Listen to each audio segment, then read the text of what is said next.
Frères et sœurs du Cameroun, peuple digne d'Afrique, peuple des montagnes, des forêts et des fleuves, en ce moment crucial de votre histoire, alors que le Cameroun s'apprête à choisir la voie de son avenir, je m'adresse à vous, non pas en dirigeant de notre pays, mais en frère africain, en fils du continent qui partage vos douleurs, vos espoirs, vos luttes.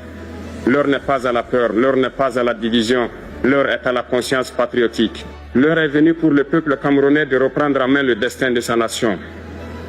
Trop longtemps, nos peuples ont vu leur voix confisquée, leurs choix manipulés, leurs espoirs enterrés sous le calcul d'intérêts étrangers.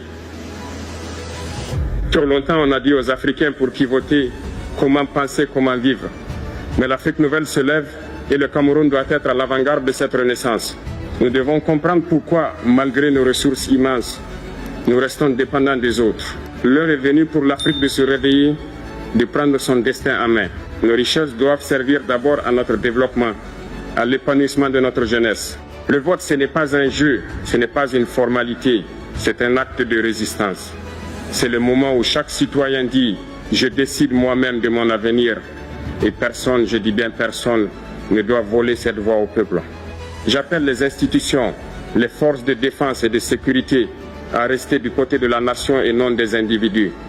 Et j'appelle chaque Camerounais, du nord au sud, de l'est à l'ouest, à refuser la haine, à refuser qu'on oppose les ethnies, les régions ou les langues. Car le Cameroun est un et indivisible. L'Afrique a besoin d'un Cameroun fort, stable et souverain. D'un Cameroun où la jeunesse ne fuit plus, où les anciens conseillent avec sagesse, où les dirigeants écoutent avec humilité. Un Cameroun qui, demain, marchera aux côtés du Burkina, du Mali, du Niger, du Congo, du Sénégal, de toute l'Afrique libre. Si le peuple camerounais se tient debout, aucune puissance étrangère ne pourra décider à sa place.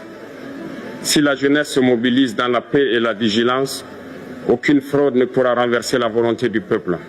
Je vous le dis avec le cœur d'un frère de combat, l'Afrique de demain ne se construira pas avec des mots, mais avec le courage des peuples.